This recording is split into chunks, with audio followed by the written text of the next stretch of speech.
Hello, my name is Ashish Sharma from Amplitude Classes Jaipur, and this is another lecture on analog electronics. And in this lecture, we are going to discuss mirror circuit network. And this topic is very important for CSRNet and GATE. IIT जन वालों को मतलब बिना कुछ typical question नहीं आता है, typical नहीं है, इजी है, लेकिन मतलब थोड़ा ज़्यादा डीप चला जाता है। ठीक है, तो सिंपल सिंपल क्वेश्चन आते हैं जिनके अंदर अब अपन इसकी बात करते हैं। तो पहली बात करते हैं कि मिरर जो सर्किट है नेटवर्क होता क्या है। तो अगर एक ऐसा नेटवर्क है जिसके अंदर क्या होते हैं, आइडेंटिकल ट्रांजिस्टर होते हैं। क्या होते हैं? Identical transistor. अच्छा, अब इसके अंदर तीन कंडीशन लगेंगी। क्या? कि जो बीटा है दोनों के सेम होंगे, बीटा वन और बीटा टू बराबर होंगे, दोनों के बेस टू इमीटर वोल्टेज भी बराबर होंगे। साथ के साथ इसके अंदर एक और कंडीशन ये होती है कि दोनों में ट्रांजिस्टर में जाने वाला जो बेस करंट है वो दोनों में सेम होना चाहिए, मतलब आई बी वन बराबर होना चाहिए आई बी टू के। ये तीनों कंडीशन जो है सेटिस्फाई होती है किसके अंदर? मिरर सर्किट नेटवर्क के अंदर। और क्या चीज़ है कि मिरर सर्किट नेटवर्क वो नेटवर्क है जिसके अंदर जो आउटपुट करंट है, आउटपुट करंट का मतलब जो लोड में से जो करंट फ्लो हो रहा है वो करंट किसी दूसरे पॉइंट पर जो करंट है उससे कंट्रोल किया जा सकता है। मतलब जो अपना नेटवर्क है उसके किसी एक पॉइंट का जो करंट है वो लोड करंट को क्या करता है, इफेक्ट डालता है, उसको कंट्रोल कर सकता है। देखो, current mirror is a network in which current through the load मतलब output current is controlled by current at an another point, किसी भी दूसरे पॉइंट पे इन द नेटवर्क के किसी और पॉइंट पे जो करंट है उसकी वैल्यू से डिसाइड होगा कि लोड में से कितना करंट जाएगा। That is if controlling current changes, अगर अपन जो कंट्रोलिंग करंट है उसको बदल देते हैं तो current through the load also will be change with same level, उसी रेशियो के अंदर जो है वो चेंज होता है। तो इसका नेटवर्क का जो है सर्किट है मिरर सर्किट नेटवर्क। तो ये देखो डीसी सप्लाई है और ये रेजिस्टेंस एक ऐसा वेरिएबल रेजिस्टेंस है, वेरिएबल रेजिस्टेंस है। ठीक है, मतलब रेजिस्टेंस को बदल के अपन जो करंट की वैल्यू है उसको चेंज कर सकते हैं। ठीक है, करंट कितना होता है, voltage drop divided by resistance, resistance बदल रहा है मतलब आप ये जो करंट है यहाँ पे जो करंट आ रहा है इसको मैंने आई कंट्रोल्ड लिखा हुआ है, तो आप इसको कंट्रोल कर सकते हो by the changing the value of R. ठीक है, तो ये सर्किट हो गया। दो ट्रांजिस्टर, दोनों ट्रांजिस्टर आइडेंटिकल हैं, मतलब दोनों बीटा वन बीटा टू बराबर हैं, बेस टू इमीटर वोल्टेजेस बराबर है और दोनों के बेस करंट भी बराबर है।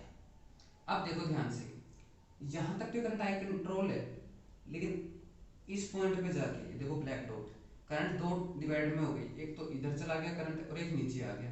अभी जो नीचे आया ये करंट तो क्या है, कलेक्टर कलेक्टर पॉइंट है ना ये, तो आई सी वन हो गया ये तो। और ये जो आगे करंट चला गया इसको मैं क्या कहूँ, तो मैं इसको आई बी लिख देता हूँ। अब आप कहोगे आई बी क्यों कह रहे हो सर, क्योंकि देखो दोनों के बेस में जा रहा है तो मैंने इसको आई बी कह दिया। अब ये वाला करंट भी आगे जाके दो पार्ट में कन्वर्ट हो रहा है, दोनों के बेस में जा रहा है, तो जो पहले के बेस में गया उसको आई बी वन कह देता हूँ मैं, और जो दूसरे के बेस में गया उसको आई बी टू। जरूरी नहीं है आप इसको आई बी लिखो, आप आई बी लिख सकते हो। ठीक है, लेकिन इनको आई बी वन और आई बी टू ही लिखना। ठीक है, तो यहाँ से इक्वेशन बन के आई कि जो आई बी जो है वो बराबर है किसके, I B one plus I B two के। लेकिन ये कंडीशन सेटिस्फाई होनी चाहिए, इसका मतलब आई बी वन बराबर है आई बी टू के, इसका मतलब आई बी वन बराबर आई बी टू बराबर कितना है, आई बी बाई टू। अरे बराबर है मतलब जितना भी करंट आएगा आधा इधर चला जाएगा और आधा उस तरफ चला जाएगा। क्लियर है? ठीक है, अब ये जो करंट है ये जो नीचे आ रहा है ये करंट हो गया इमीटर करंट, किस में से, पहले वाले ट्रांजिस्टर में से। और ये जो करंट आ रहा है ये करंट हो गया कौन से ट्रांजिस्टर में से, दूसरे ट्रांजिस्टर में से, आई E to emitter current. Emitter कैसे कह रहा हूँ, जो एरो लगा होता है जिस साइड के ऊपर वो इमीटर को रिप्रेजेंट करता है। ठीक है ना, ये इसका इमीटर है। ठीक है, अच्छा ये क्या हो गया, ये वाला करंट आई सी टू हो गया।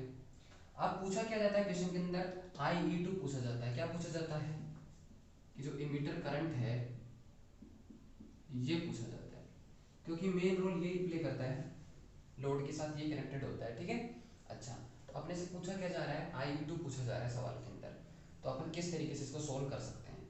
ठीक है, करते हैं, कुछ नहीं करना, केवीएल लगाना है। अब देखो बार बार सर्किट जो है अपन क्या नहीं करेंगे, इक्विवेलेंट सर्किट नहीं बनाएंगे। आप केवीएल का मतलब ये समझो कि हाई वोल्टेज का पॉइंट है और एक लो वोल्टेज का पॉइंट है, तो जहाँ से करंट स्टार्ट हो रहा है और ओरिजिनेट हो रहा है उससे लेके जहाँ तक ग्राउंड हो गया है वहाँ तक केवीएल लगा लो आप। ठीक है, तो देखो अब मैं किस बात के लॉन्ग केवीएल लगाऊंगा। मैं यहाँ से चलूंगा वीसीसी से, ऐसे चलते हुए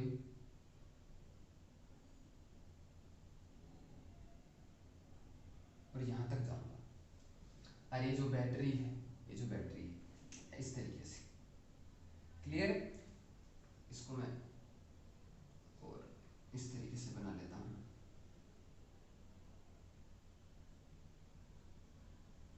ये हाई वोल्टेज से मतलब ये जो मैंने ग्रीन डॉट के अंदर जो ब्रांच डाल दी है, इसको ब्रांच नहीं कह सकता मैं, पूरा एक क्लोज लूप ही बना लिया। ये देखो हाई वोल्टेज ही ग्राउंडेड है, तो इन दोनों पॉइंट को बैटरी को कैसे बना सकते हैं अपन, ऐसे बना सकता हूँ ना मैं इसको वीसीसी, इसको ग्राउंड कर सकता हूँ। तो मैं इस पॉइंट को उठा के काम मिला सकता हूँ, ग्राउंड पे मिला सकता हूँ, तो ये क्लोज लूप बन जाएगा अपना। ठीक है, अच्छा तो मैं फिलहाल वैसे ना करके, चलो ऐसे मिला नहीं रहा हूँ, ऐसे रिप्रेजेंटेशन के लिए कर लेता हूँ। तो मैं केवीएल लगाता हूँ, ये जो मैंने हाई वोल्टेज से लेके लो वोल्टेज तक की जो मैं बात कर रहा हूँ। तो केवीएल के अंदर वही आपको पता होगा अपना तरीका क्या होता है, ऊपर से स्टार्ट करके मैं नीचे तक आता हूँ, तो ये नेगेटिव है ये पॉजिटिव है। करंट देखो ऊपर से नीचे आ रहा है ना, ऊपर से नीचे आ रहा है, तो यहाँ पे करंट का जो टर्मिनल है वो पॉजिटिव होगा, यहाँ पे नेगेटिव वोल्टेज का। क्यों? क्योंकि करंट हमेशा हाई वोल्टेज से लो वोल्टेज पे आता है। नीचे अपने को जाना ही नहीं है, उसके बाद अपने को इस पाथ पे घूम जाना है, तो इसका बेस आएगा वो हाई वोल्टेज पे रहेगा इन कंपेरिजन टू उसके इमीटर के। क्लियर है? चलो तो लगाओ, ऊपर से स्टार्ट करो। पहले कौन सा टर्मिनल आया? नेगेटिव, तो नेगेटिव वीसीसी। उसके बाद फिर आया पॉजिटिव आर इनटू कितना करंट है, आई कंट्रोल्ड, तो वोल्टेज ड्रॉप हो गया। पहले पॉजिटिव था पॉजिटिव, उसके बाद में इस ब्रांच में यहाँ आया, तो इसका बेस मीटर जंक्शन आ रहा है। कौन आ रहा है? Base emitter junction. तो कितना लिखूंगा, प्लस वी बी ई और वो भी 2, हालांकि दोनों बराबर ही हैं।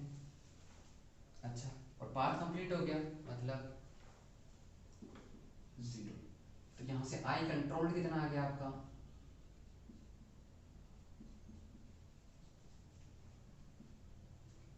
आई कंट्रोल्ड कितना आ गया, VCC divide minus VBE 2 divided by R। तो ये आपका एक रिलेशन आ गया, इंपॉर्टेंट रिलेशन, कि अगर आपको आई कंट्रोल्ड की वैल्यू निकालनी है तो VCC आपको क्वेश्चन में दी जाएगी। ठीक है, VBE2 आपको पता है 0.7 वोल्ट, R की वैल्यू आपको दी जाएगी, तो आप इजीली क्या निकाल सकते हो, आई कंट्रोल्ड निकाल सकते हो। अब आपको आई कंट्रोल्ड थोड़ी कैलकुलेट करना है, आपको कैलकुलेट क्या करना है, आपको कैलकुलेट करना है भैया IE2, क्या कैलकुलेट करना है, IE2। क्लियर है? चलो ठीक है। अच्छा, लेकिन इन रिलेशंस का ध्यान रखना है आपको ये कि भैया ये दोनों बराबर हैं और ये एक रिलेशन आ गया। अब मैंने ये जो वाली ब्रांच ली है पूरी, इसको ब्रांच नहीं कहूँगा, क्लोज पाथ ही कहूँगा। आप इसकी जगह ये वाला पाथ भी ले सकते हो, देखो ऐसे आके यूँ इस तरफ से, तो वो भी वही बात पड़ेगी, minus VCC plus I control into R. फिर यहाँ पे देखो बेस मीटर जंक्शन वही प्लस VB आएगा, तो देखो सेम इक्वेशन आएगी। तो मतलब चाहे आप तो ये वाला पाथ ले लो कंप्लीट, चाहे ये वाला पाथ ले लो, इक्वेशन सेम बनेगी, कोई कुछ फर्क नहीं पड़ेगा। यहाँ तक क्लियर हो गया? ठीक है, अब अपना आई कंट्रोल तो आ गया, अपने को तो चाहिए क्या, ये वैल्यू चाहिए, करंट की ये वैल्यू चाहिए। तो देखो ये निकालते हैं फिर अपन। अगर आप यहाँ से देखो तो आई कंट्रोल किसको बना रहा है, आई कंट्रोल दो पार्ट में कन्वर्ट हुआ है। किस किस में कन्वर्ट हुआ है, इस पॉइंट पे देखो, IC1 में और IB में। किसमें कन्वर्ट हुआ है ये, IC1 प्लस IB में। बोलो क्लियर है? और IB कितना है, 2 इंटू IB1, 2 इंटू IB1। बोलो क्लियर है? ठीक है, ये कितना आ गया, आई कंट्रोल। IC1 कितना है, IC1 को मैं लिख सकता हूँ कितना, बीटा इंटू IB1। बोलो, लिख सकता हूँ, तो ये वैल्यू उठा के यहाँ रख दो, तो कितना आ जाएगा, I controlled equals to beta IB1 plus 2IB1। तो यहाँ से I controlled equals to IB1 common ले लो आप, तो कितना आ जाएगा 2 प्लस बीटा, तो यहाँ से मैं कितना लिख सकता हूँ, आई बी वन इक्वल्स टू मैं लिख सकता हूँ आई control divided by 2 plus beta. बोलो, मतलब आप पहले आई कंट्रोल निकालोगे, उसके बाद इजीली आपके पास आई बी वन आ गया। अब आई बी वन आ गया आपके पास, आ गया आई बी वन, तो आई बी वन आ गया तो आई बी टू भी सी के बराबर होता है नहीं होता? अरे बोलो, होता है नहीं होता? होता है ना, आई बी टू भी सी के बराबर होता है। ये देखो, ठीक है, दोनों वैल्यू आ गई। आपको चाहिए क्या, आई ई वन और आई ई टू चाहिए, तो ये लो, आई बी और आई ई वन में क्या रिलेशन होता है, आई ई बराबर होता है 1 प्लस बीटा आई बी वन मतलब आई ई वन। तो आपके पास आई बी वन आ गया तो आपके पास आई ई वन भी आ गया।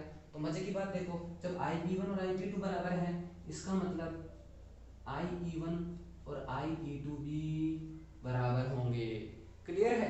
तो मिरर सर्किट नेटवर्क में क्या आ रहा है, मिरर सर्किट नेटवर्क में इनकी सारी चीजें आइडेंटिकल हो गई, बीटा बराबर है, वीबी बराबर है, इनके बेस करंट बराबर है, और अगर बेस करंट बराबर है तो कलेक्टर करंट और मीटर करंट भी बराबर आएंगे। तो यहाँ से आपको कंप्लीट पता चल गया होगा। अब देखो, इसको ये कैसे कह रहे हैं अपन कि कंट्रोल करता है। ये जो करंट है आई ई वन और आई ई टू, इनकी वैल्यू क्या है, 1 प्लस बीटा इंटू आई बी वन, यही है। और आई बी वन कितना है, I control upon 2 plus beta. मतलब जो बेस करंट हैं दोनों ट्रांजिस्टर्स के, आई बी वन और आई बी टू, वो किस पे डिपेंड कर रहे हैं, आई कंट्रोल पे डिपेंड कर रहे हैं। अब अगर आई कंट्रोल पे आई बी वन डिपेंड कर रहा है और आई बी वन से क्या निकाल रहे हैं, आई ई वन निकाल रहे हैं, इसका मतलब इमीटर करंट किस पे डिपेंड कर रहा है, कंट्रोल करंट पर। और यही तो अपन कह रहे हैं कि किसी एक पॉइंट का जो करंट है वो क्या करता है, नेटवर्क के अंदर लोड करंट को क्या करता है, कंट्रोल करता है, through the in which current through the load is controlled by current at any other point. अगर आप देखो यहाँ पे लिखना भी चाहते हो तो देखो कितना आ जाएगा, आई ई वन बराबर I E two equals to 1 plus beta, और आई बी वन कितना है, I control divided by 2 plus beta, 2 plus beta. तो देखो एक और चीज मैंने कही थी, क्या कही थी, load will change to the same level. तो देखो आई कंट्रोल डबल करोगे तो इमीटर करंट भी डबल, आधा करोगे तो ये भी आधा, मतलब जितना चेंज आप आई कंट्रोल्ड में लाओगे उतना ही चेंज इमीटर करंट्स में आ रहा है ट्रांजिस्टर के। तो यहाँ से आपको एक जो चीज़ है इसकी समझ में आ गई होगी। तो ये थियोरेटिकल था पूरा, और देखो बहुत सिंपल सा था, आपने सिर्फ एक ब्रांच के अंदर केवीएल लगाई है। क्लियर है? तो ये आपको समझ में आ गया होगा, नहीं आया हो तो मुझे बताना, मैं दोबारा कोशिश करूँगा। अब अपन बात कर लेते हैं क्वेश्चन नंबर सेकंड की। ठीक है, तो मैं इसको मिटा लेता हूँ।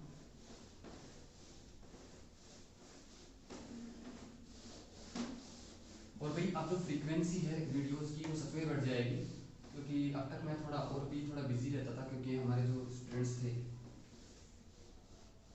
इंस्टीट्यूट के, उनके एग्जाम्स का था, लेकिन अभी उनके एग्जाम्स जो हैं कैंसिल हो गए स्टेट यूनिवर्सिटीज़ के। सो अभी जो अपनी फ्रीक्वेंसी है वो बढ़ जाएगी वीडियोस की।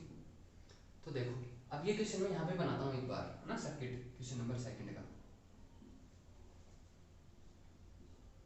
और एग्जाम में पूछा जा चुका भी गेट के अंदर।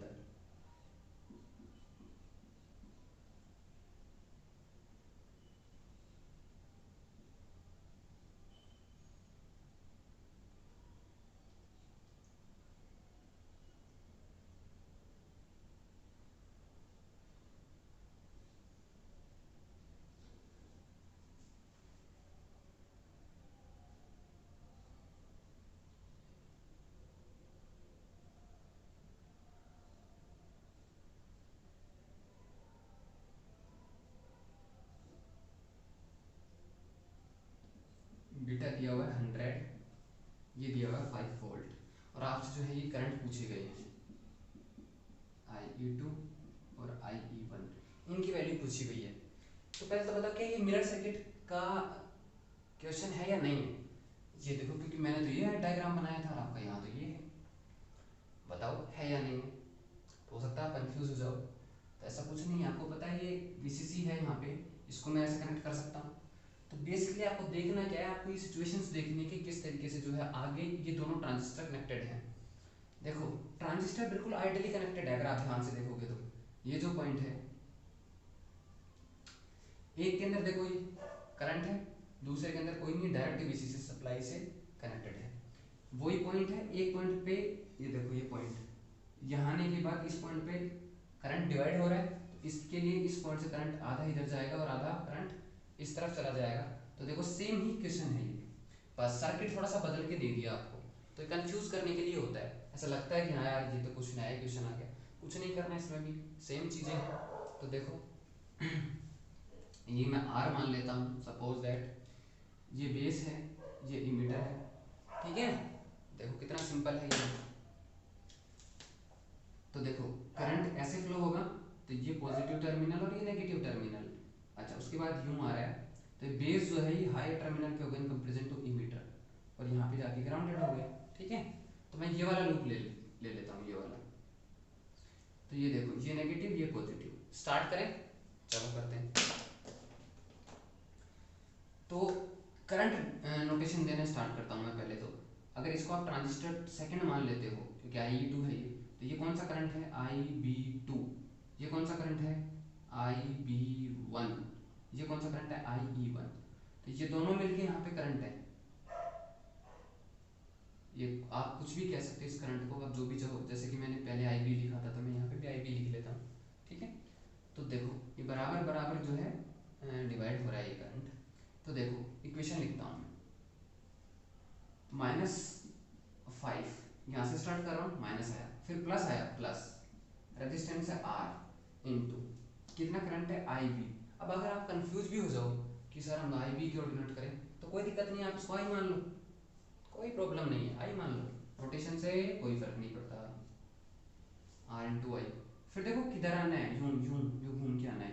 तो उसके बाद मैं यहाँ आया, यहाँ आने के बाद बेस मीटर जंक्शन आया, तो पहले प्लस है तो प्लस VBE 1 लगा हुआ, तो 1 लगा सकते इक्वल टू 0। तो यहाँ से आप कैलकुलेट कर लेते हैं, अपन I कैलकुलेट कर लेते हैं। तो I कितना हो गया, 5 minus VBE divided by R। बोलो क्लियर है या नहीं। तो यहाँ से आपके पास किसकी वैल्यू आ जाएगी, इस करंट की वैल्यू आ जाएगी। अरे VBE तो आपको पता है ही, 100 आपको पता ही है, कर ही देता हूँ। तो 5 माइनस 0.7 डिवाइडेड बाई 100, 5 माइनस 0.7 का मतलब 4.3 एंड डिवाइडेड बाई 100, इसका मतलब हो गया 0.0043 एम्पियर। 100 से डिवाइड करोगे तो 2 डेसिमल 2 पॉइंट छोड़ के, sorry this will be this 4.3 था, 100 से डिवाइड करोगे तो डेसिमल 2 प्लस आगे आ जाएगा, 2 स्थान छोड़ के यहाँ पे आ जाएगा, 2 जगह छोड़ के 0.043 एम्पियर। मिली एम्पियर नहीं, क्यों, क्योंकि रेजिस्टेंस किसमें है, ओम के अंदर है। अब अगर आपको मिली एम्पियर में लिखना है तो मैं इसको कितना लिख सकता हूँ, 43 मिली एम्पियर। बोलो लिख सकता हूँ, नहीं लिख सकता हूँ, लिख सकता हूँ, ठीक है। उसके बाद IB1 IB2 बराबर होंगे, इसका मतलब IB1 और IB2 कितने हो गए, 43 divided by 2 means 21.5 milliampere. क्या चाहिए आपको, IE1 और IB2। ये लो, IE1 बराबर होगा IE2, ये कितना होता है 1 प्लस बीटा IB1। बीटा कितना है, 100 है, तो 101 इंटू 21.5 मिली एम्पियर। तो यहाँ से आप ये चीज़ जो मल्टीप्लाई करके क्या निकाल सकते हो, इमीटर करंट की वैल्यू कैलकुलेट कर सकते हो। तो देखो इजी है, बस नाम है, ये नाम थोड़ा डरावना हो जाता है, क्योंकि क्वेश्चन में लिखा होता है this is a mirror circuit network, find out the emitter current through the circuit. तो यहाँ पे आप जब लिखते हैं मिरर सर्किट, यार ये क्या हो सकता है, तो बस नाम से, अगर आपने पहले टॉपिक नहीं पढ़ा हुआ तो आपको क्या लगता है कि यार इसमें तो कुछ बड़ी चीज़ होगी, तो बच्चा कंफ्यूज हो जाता है, ठीक है। तो कुछ बड़ी चीज़ नहीं है, सिंपल सा क्वेश्चन है, 3 लाइन में हो गया। बल्कि इससे बड़े तो क्या है अपने वोल्टेज डिवाइडर बायस, उनके क्वेश्चन काफ़ी लेंथी हो जाते हैं कई बार। तो ये मिरर सर्किट नेटवर्क है, इसमें एक पॉइंट का जो कंट्रोल करंट है, जैसे यहाँ ये जो करंट है, ये किन को डिसाइड कर रहा है, IE1 और IE2 को डिसाइड कर रहा है, और किस तरीके से कर रहा है मैंने फॉर्मूले में भी आपको लाके दिखाया था। तो ये 2 क्वेश्चन हो गए हैं, ठीक है। तो आपके मिरर सर्किट नेटवर्क यहाँ पे खत्म हो गया है। अब अपन या तो देखता हूँ, मैं कॉल क्रिएट कर लेता हूँ, फिर आप मुझे बताओ कि देखो जो AC एनालिसिस है, ये BJT का DC एनालिसिस हो गया। तो मैं कल से कॉन्फ़िगरेशन स्टार्ट कर देता हूँ, कॉमन बेस, कॉमन एमिटर और कॉमन कलेक्टर कॉन्फ़िगरेशन। उसके बाद मैं क्लास में तो क्या करता था कि मैं एसी एनालिसिस भी पढ़ाता था, एसी एनालिसिस ट्रांजिस्टर का ना, बीजेटी का। लेकिन मोस्ट ऑफ द इंस्टीट्यूट में कहीं पर भी नहीं पढ़ाया जाता है, चाहे वो नेट की कोचिंग हो चाहे गेट की हो, फिजिक्स के लिए। और जैम में तो कोई चांस ही नहीं कि जैम में ऐसा क्वेश्चन आएगा। लेकिन एक या दो बार ऐसा हुआ है कि एसी एनालिसिस से क्वेश्चन आया है, एक या दो बार ऐसा हुआ है। पिछले 10-20 पेपरों को उठा के देखो, शायद पिछले 5-7-10 पेपर में एक या दो बार ऐसा हुआ है कि एसी एनालिसिस से क्वेश्चन आया है। तो आपको मुझे ये बताना है कि एसी एनालिसिस फिर पढ़ाना है या नहीं पढ़ाना है। क्योंकि मैं जो इलेक्ट्रॉनिक्स की प्रिपरेशन जब मैं कर रहा था पढ़ाने के लिए, तो मैं इस हिसाब से कर रहा था जैसे जो इंजीनियर्स के लिए भी गेट का एग्जाम लगता है, उनके लिए जो इलेक्ट्रॉनिक्स में जो टॉपिक्स आते हैं, मैंने ऑलमोस्ट उसी टॉपिक के अकॉर्डिंग क्या है प्रिपरेशन की थी। तो मैं इसी एनालिसिस भी पढ़ा सकता हूँ, ठीक है। लेकिन इसके क्वेश्चन आने के जो चांसेस होते हैं वो बहुत कम होते हैं। IIT जेम में तो कोई चांस ही नहीं है, 0% चांस है, ठीक है, जीरो। या फिर आप कह लो अनसर्टेनिटी प्रिंसिपल है, तो h/2 कह देता हूँ अनसर्टेनिटी। बाकी सेसर नेट या गेट के अंदर मैंने क्या कहा कि पिछले अगर 10 पेपर उठाओगे आप, तो आपको शायद 2 पेपर ऐसे होंगे, 2 पेपर मतलब 20%, जिसमें आपको इसे एनालिसिस मिल जाएगा। वरना किसका क्वेश्चन मिलेगा आपको, हमेशा DC एनालिसिस का मिलेगा। तो आप जो है मैं पोल भी क्रिएट कर दूंगा, और अगर ये वीडियो लास्ट तक देख से कमेंट में बताना कि मुझे इसे एनालिसिस यहाँ पे पढ़ाना चाहिए या नहीं पढ़ाना चाहिए। और ऑप्शन ये भी हो सकता है कि मैं अभी उसको स्किप कर दूँ इसे एनालिसिस को, और जब अपना सिलेबस कंप्लीट हो जाए, क्योंकि एनालॉग जब खत्म होगा उसके बाद अपन डिजिटल स्टार्ट करते हैं, और उधर से वेक्टर अलजेब्रा खत्म हो गई है, तो कल से जो है वेक्टर अलजेब्रा के साथ अभी असाइनमेंट के क्वेश्चन बचे हुए हैं, 15 क्वेश्चन मैंने बता दिए थे। कल जो है उसको सीट को खत्म करते हैं पहले, तो उसके बाद अपन इलेक्ट्रोस्टैटिक स्टार्ट कर देते हैं, इलेक्ट्रोडायनेमिक्स स्टार्ट कर देते हैं, ठीक है। तो मुझे आप ये बताओ कि मुझे ये जो है ऐसे एनालिसिस पढ़ाना चाहिए या नहीं पढ़ाना चाहिए, या फिर अभी पढ़ाऊँ या फिर मैं बाद में पढ़ा दूँ जब अपने 2-4 सब्जेक्ट थोड़े हल्के हो जाएँ, क्योंकि क्वेश्चन आने की संभावना क्या है, बहुत कम है, ठीक है। Stay safe, take care.